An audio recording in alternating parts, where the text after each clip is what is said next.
Voltamos à entrevista com Vercelino João de Oliveira, autor do livro O Menino Ninho e os Filhotes de Papagaio.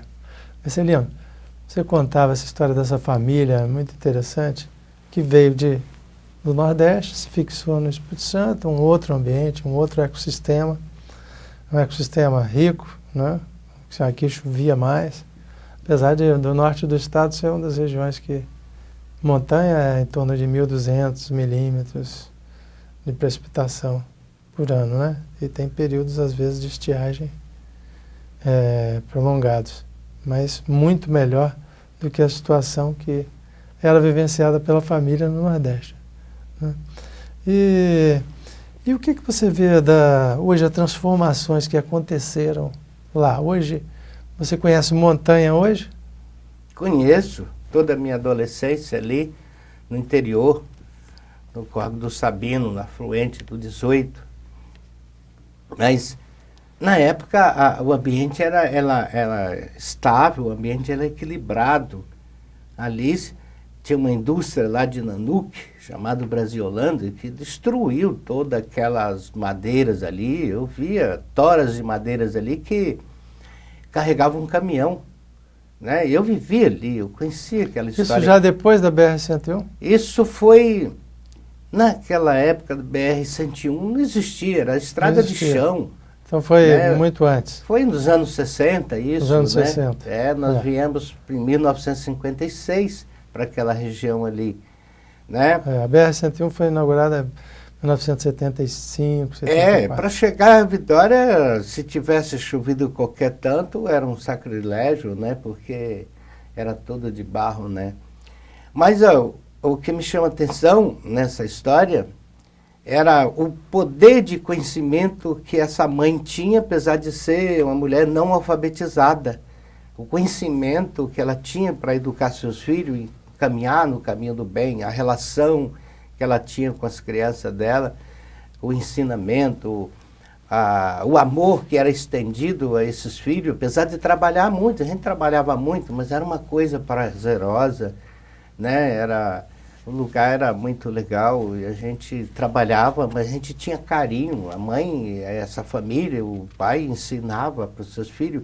Você tem ideia, o meu pai, ele ensinava que ele não admitia que se prendesse pássaro em gaiola, que fosse canário, esses pássaros aí tão famosos. Nenhum filho dele pegou esse caminho de criar passarinho, porque foi orientado. Talvez foi mais uma dessa luta do menino, absorver todo esse conhecimento daquela família que não era alfabetizada, mas que tinha um poder de conhecimento muito grande. A relação de Deus nessa família era muito forte.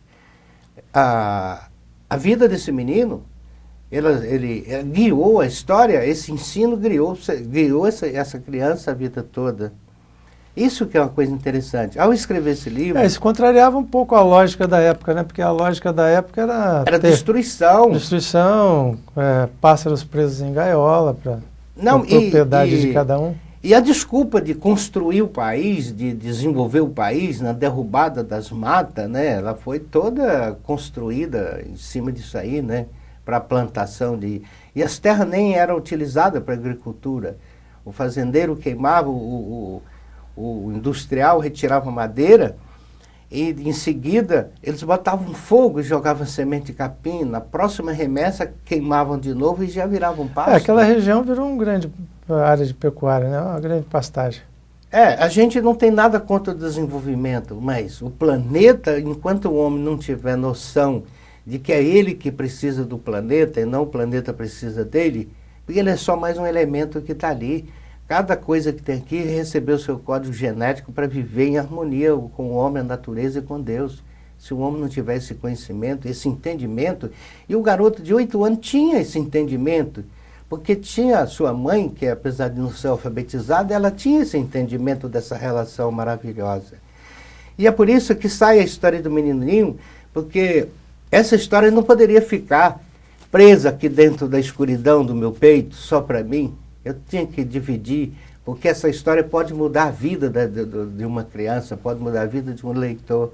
Essa história é linda, é maravilhosa, ela é carregada de emoções, de sentimentos éticos, de valores de família, de valores ecológicos. A história é maravilhosa. É muito interessante, inclusive as ilustrações, né, são muito bonitas. Quem fez essas ilustrações?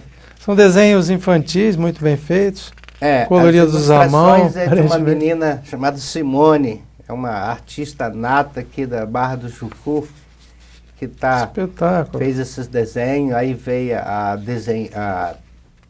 senhora que pintou, que ela tem um ateliê no Parque das Gaivotas, Dona Ideni. E depois a arte lá da comunicação impressa, ali de Vila Velha. Um livro foi todo feito com muito carinho, deu muito trabalho, porque é o primeiro trabalho, a gente não sabe os primeiros passos, como fazer, e apanha aqui, apanha ali, vai fazendo, vai construindo. E no final eu tive a felicidade de ser recebido aqui pela gráfica GSA, que acabou de fazer esse complemento desse material, que ficou maravilhoso esse livro. É interessante, Vecelino, você que trabalha também com venda de livros, inclusive escolares, né?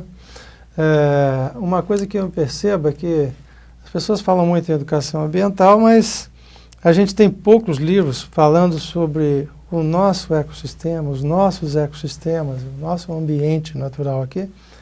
E as escolas, até da rede privada, de boas escolas, públicas e privadas, não adotam autores de livros que falam de animais que não existem na nossa floresta, nos nossos ecossistemas. E esse tipo de literatura é muito interessante. Você não acha que precisariam mais trabalhos nesse sentido? Acho sim. Como eu disse, da minha dificuldade em produzir. Eu trabalho especialmente a literatura infantil, com as professoras, escolas públicas e particulares. A gente nota realmente isso que você acabou de dizer. Há uma dificuldade no mercado de ter produções assim, com a pesquisa local, né, dentro do país, para que as crianças possam ter acesso. Local, né? Às vezes fala de tamanduá do centro-oeste, de um animal da Amazônia, ou então de fora do nosso país. Então precisamos de ter produto. Mas aí nós sabemos que existem leis nos municípios. Em Vila Velha tem, por exemplo, a lei Cultura e Arte. E cada cidade tem suas leis de incentivo à cultura, de produção de CDs, etc. Mas existe, na minha maneira de ver, uma certa dificuldade para aquele artista que está oculto. Tem muitos bons escritores aí que estão ocultos, tem muitos bons autores, produtores aí de CDs, boas músicas que estão ocultos. Às vezes não tem acesso a essas leis. Não tem acesso porque falta informação dos poderes nesse sentido, né? Às vezes é necessário que se colocamos pessoas que estão à frente dessas secretarias, pessoas que tenham uma vocação. Porque quando se trata de cultura, se está tratando de alma de uma sociedade, a alma do povo. Né? E não se pode dificultar isso aí. Acho que tem que trabalhar, atender a lei, para atender esses projetos, porque verba tem, o país tem muita verba para atender esse tipo de trabalho, e tem muitos bons escritores por aí que não têm acesso por falta de conhecimento. É preciso divulgar mais, e aí a gente pede até apoio aí, vocês que são da imprensa, para poder colocar isso com mais facilidade, porque tem muitos livros bons aí, tem muita gente boa escrevendo, mas não consegue. Minha vizinha mesmo lá, a Vera Maria, escreveu vários livros, inclusive um que foi muito adotado, um Nical, eu cheguei a vender até um livro dela, é minha vizinha, um amor de pessoa. Mas dentro dessa área aqui falta material, é preciso que pessoas comecem a valorizar esse tipo de coisa, porque isso aí vai facilitar, aproximar. Tem um projeto de leitura que algumas escolas estão fazendo hoje, o chamado Lei em Casa, aí chama Ciranda do livro, tem diversos nomes. A diretora ou a professora pega o livro, coloca na mochila da criança, manda um bilhetinho para essa criança ler esse livro em casa com a mãe, com a família. É para ler a família toda. E no final, ela faz um parecer sobre o livro e devolve para a escola para uma análise. Isso tem ajudado a formar cidadãos conscientes. Isso é importante. São projetos como esses que que tem que ser incluído sobre o meio ambiente, porque a história do meio ambiente, o homem tem que entender a necessidade de preservar. Verdade. Você destacou uma coisa importante na sua fala, a questão dos códigos genéticos, né? Da diversidade do código genético. E as pessoas, às vezes, passam batido nessa questão. Quer dizer, a evolução natural, da história natural, né? Que Darwin já tinha estudado, ela demorou milhares de anos, né, para desenvolver flores com determinadas cores, para determinados pássaros polinizarem, para insetos serem comidos por outros animais e assim alimentar uma cadeia, né, chamada cadeia alimentar, inclusive nas águas dos rios, né, as árvores que caíam as sementes alimentavam os peixes. E como esse processo foi todo modificado, muito modificado, fica difícil as pessoas entenderem qual a importância de cada elo dessa cadeia, né? E você fala um pouco sobre isso aqui quando você fala nessa família de papagaios também. Nessa linha aí, porque eu vou muito pelo ensino bíblico, né? Lá no livro de Gênesis, se não me engano, é Gênesis 1, 2, tem uma passagem linda onde que diz assim, o Espírito de Deus pairava sobre as águas. O que aquele Espírito estava fazendo ali? A terra estava sem forma, era como uma casa em construção, mas estava ali. E o Espírito estava parado. Era como se fosse uma galinha, ela protegendo e chocando os seus ovos.